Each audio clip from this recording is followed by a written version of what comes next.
The way you tired, I'm tired. هذا كمان guriga ma tiga guriga saaliga gabadha guriga hadaan shaqaalaha gurigaan ahay shaqaad ka timiday shaqaan ka imiday waa daalatahay waan daalanahay Sumayo maxaa ku dhacay maxay igu dhici lahaa maxaa ka khaldan maxaa la fadhidaa buriimi maxaa la fadhidaa maxaa iga rabtaa adiga doonaysaa cuntadii cuntadii maxay tahay cunto ma karisay what do you mean cunto ma karisay anigu shaqaan ka imaaday waan xanuunsanahay codkayga xataa ka dareemaysa inaan xanuunsanahay shaqa ma karisay guriga ma shaqaale jooga baan adigu saad shaqa ugu maqneed eed u soo gaajoonaysa baan aba u gaajoon ani madi weydiisa xaaladeedii cunto inaan cunay markaad ilada cuntadii ma karisay mise shaqaale guriga kuu joogtaan anigu wariyaa isku xisho marka aniga cunto hay weydiinin what do you mean impossible amba shaqaan ka imaaday shaqa hadda kama anigu hadda ma amaanta so the way you tired I'm tired هذا كمان guriga ma tiga guriga saaliga gabadha guriga hadaan shaqaalaha gurigaan ahay shaqaad ka timiday shaqaan ka imiday waa daalatahay waan daalanahay cuntaad u baahan tahay cuntaan u baahanahay so adiga iyo aniguba naflay baan wadanahay waa wareerto wallah cuntuu bay igu wareerinayaan ma noloshaydu qayb la leeyahay isma maxaa la qaylin soo idinku dhacay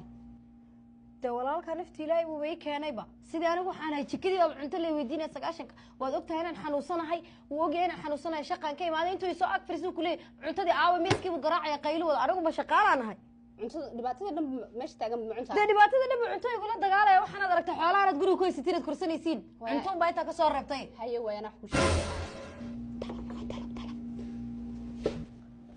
laakiin xal way ma dindaayi maxaa dhacay xalku muxuu ahaa kala farxday waxa ku farx ku sheegaa waxa soo baxay hadda mataqaanaa dalab la dhaho oo Soomaali ay leedahay cunto alaala cuntada aad rabtina waad ka dalbanaysaa macaan weyna ku keenaysaa Soomaalidu waa qaali Soomaalidu qaali ma ahan isdachi aababku sida u kala qiimo badan yihiin ay customerkooduna u kala fiican yihiin wallahi soo markaas qiimo badan xataa ma ahan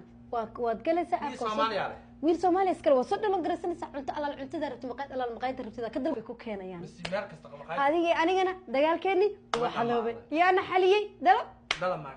hadda ku dalbaya macaan maxaa jeceshahay cuntii maqaayad jeceshahay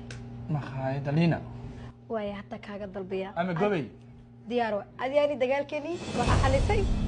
dalab saana wasku si qabayna markastana meeshaasan kuwa soconayna waan dalbay isla hadda way imaan doontaa fiiri adugu ma hadda imaan doontaa waad arki doontaa adii aniga halkaan isku qabilayn hadda la gaadhayba I think waa wiilkii delivery-ga u maleynaya asaas ma soo degtay Soomaalida waan ku sheegay i aamin yaa waay walaal waa wiilkii delivery-ga weey soo gal walaal adoo mahadsan haye walaal haye walaal cuntada ka dalbaday ma ii keentay walaal cuntadii ahaa waan ku sidaa sharaabkii wixii ma dhamaystiray way dhamaystiray balagaag walaal abka ka warramay sidoo uu shaqeynayo iyo hawlihiis walaal waa dalab maar soo dhaxsatay ha wallahi loo yiri dalab markii baa la qamaa degdeg waay aad iyo aad reeru kala yaaci maaya way isku soo yaacayaan hadda ninka kala yaacina banabad ilaahay baa ku dhar cuntada teed la ilaaha illa allah waa mahadsantahay laakiin aad iyo aad intaasay furnayn maanta ugu jirto ma waa dhaga weather dalab market ban inta kugu furi aniga fikirtid walaal way mahadsantiin weatherku waa bedelan yahay anytime na soo mid labaad walaal de xalaalkii waxaad wax uga baahataan idinkoolkiina fadhinaan udiikeena weatherku waa bedelan yahay oo walaal xalaalku ma ii keenayaan xalaalkan ku keenaya holilaanka durdur 14 4 u baxay ay kadeeday walaal ilaa ma qasabad furintiin waxaanu furanahay ilaa 9 habeenimo waanu ka sii badinaynaa ilaa 10 waanu gaarsiin doonaa insha Allah maadaama meheradu ay furan yihiin ilaa 9 ilaa 10 wixii ka dambeeyay meherada Soomaalidu marka insha Allah inta ka badan maalin walba miyaad shaqaysiin maalin walba waan shaqeynaa every time waan shaqeynaa waxay bilaabataa 7 subaxnimo 7 subaxnimo ha ilaa Soomaali bisma laga helaa mise qof walba laga helayo waxaana laga helayaa wixii xalaal oo dhan bas marka adoo shaqo joogo dalba adoo cunto cunayay imaa adoo gaajisay na soo dalbado mid labaad inama tibtana noogu qabta